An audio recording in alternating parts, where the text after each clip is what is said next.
Everybody, it's Zach again at newtutorial.com. Wanted to come and make a video tonight, another review, and this review is going to be on my 9mm ammo that I use. I use Pow'RBall 9mm ammo for my Glock 17 that I carry, and my wife's XD subcompact that she carries. We use Pow'RBall ammo for self-defense, and when I go to the range, I use just basically any other full metal jacket ammo that you might use at the range. And so I don't go shooting all that much anymore. It's just kind of boring to me.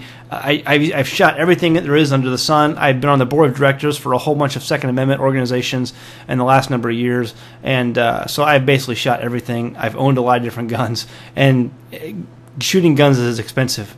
So when people are like, "Hey, you want to ever go shoot guns?" and I'm like, "Hey, I've already shot most of everything you can imagine, and I don't want to spend the money." So I don't go shooting all that often, but I do try to go shooting as sometimes when I want to just brush up on my skills. There's self-defense drills that I like to do, and I can do most of those in my home without shooting any bullets at all. So what I do when I do go to the range, I like to try different things. So I had this thing, this computer monitor that I had is a flat panel computer monitor, flat, and so I had taken it apart a while back, and I said, I'm going to keep this, and just next time I go to the range, whenever it strikes me, I'm going to try to remember to take it with me. And I had been out a number of times and just forgot to bring it, and so one day I said, hey, I'm going to bring this time, and I'm going to shoot it, and I just want to test some different ammo on it and see how it performs. This is a really thick computer monitor, and I'm going to show you just how thick it is in just a minute. So I brought it to the range, and I'm going to test it. And so I first tested it with a BB gun. There's the BB hole right there. It was a pump action. You can pump it up. The more you pump up the gun, the more powerful the round is that comes out. And so the BB on 9 pumps of the gun hit the monitor and just bounced out. Boom, bing. I saw it bounce away. So I'm like, okay, there's that test. Didn't even penetrate. Made kind of a dent. That's about it there. And then the next thing I tried was 22 CCI Stingers. Pretty good round. A lot of people, I've never really heard anybody talk real bad about CCI Stingers, so it's a pretty good round. Definitely high velocity. And I shot it 3 times. One here, bang, bang, bang. Just kind of point blank, just shooting at it. And definitely did neither. In all 3 of these CCI Stinger rounds did not penetrate this monitor. So all it did basically on the back here, you see a bulge right there, just a bulge, a couple bulges. I mean, it's all it did. Didn't even penetrate the monitor at all. So then I tried 9mm full metal jacket. One round, 9mm full metal jacket. That was this one right here. Okay, definitely penetrated. There is your exit right there. Definite penetration. Good penetration. And this metal, I mean, you see this metal sleeve, it's a thick metal. I'll show you how thick in just a second. Well, the last one I tried was the Pow'RBall. I tried the Pow'RBall. 2,400 feet per second, 9mm. Penetrated easy right there. There's your penetration hole right there. Boom. Check this out. Look at that exit.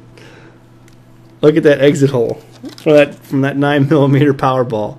Okay, here's your 9mm full metal jacket right there. There's your 9mm Pow'RBall. Unbelievable. 2,400 feet per second. And you see these shards. Look at that. You see that? This is the metal. That you see how the metal raised up out of there. Right there. I mean, these are thick. This metal here is thick. I mean, I cannot take these metal shards right here and bend them. It's not allowing me to bend these back and forth. I mean, this is some thick metal on the back of this monitor, and that's why I thought it was going to be a good test. I said, this is going to be a great test to see how, what will penetrate this. CCI Stingers would not penetrate this monitor. I mean, I'm sure most monitors would penetrate with CCI Stingers. Would not penetrate with this.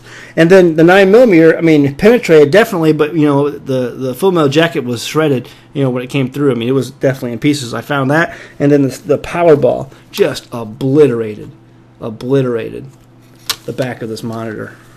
And you can tell, I mean, just look at the shards coming out of there. It's just like a cannon went through there. I mean, you'd think a 45 hit that.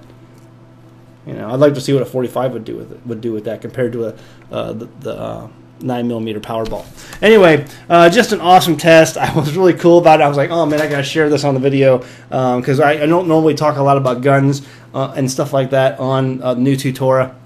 But listen, I definitely believe in self-defense. I definitely believe and the right to keep and bear arms, constitutionally speaking, and just the ability to carry a sword. Jesus said, Yeshua said, hey, listen, if you don't have a sword, sell your cloak and buy one. And they said, here we have two. And he said, that is enough. So listen, I've got one gun for me, and I've got one for my wife. I've got some other firearms as well. But I'm telling you, you should have these. This is the sword of the day right here. Here's your sword. We need to carry swords. And it's not that we want to be offensive. It's not that we want to be violent. But it's a violent world out there, and we have to have the ability, as we live in this world, to protect ourselves. And as Yeshua is getting ready to send his disciples out among wolves, he understands that these sheep need some horns. And when you have sheep with horns, the wolf is less likely to attack unless it has a lot of friends, because the wolf does not want to get gored. He'd rather go out and feed and prey on other sheep that were defenseless, who had their horns cut off. But his disciples went out with swords. It's just for self-defense, folks. That's what we have our swords for. I don't want to go to war with anybody. I don't want to fight anybody. But if someone attacks me, I guaranteed I'm going to put up a fight. So that's what absolutely the Bible sticks up for self-defense. The Torah believes in self-defense. We see the nation of Israel, as it goes into the land, they were definitely ready for battle. Every male counted above the age of 20 was able to defend itself and train for war. So we should be warriors. Hebrews, Israelites should be warriors, and that's what we need to be. All right, just want to go ahead and leave that with that. Just thought it was interesting, so I thought I'd show you and share it with you. That's about it. So go home, read your Bible. Thanks.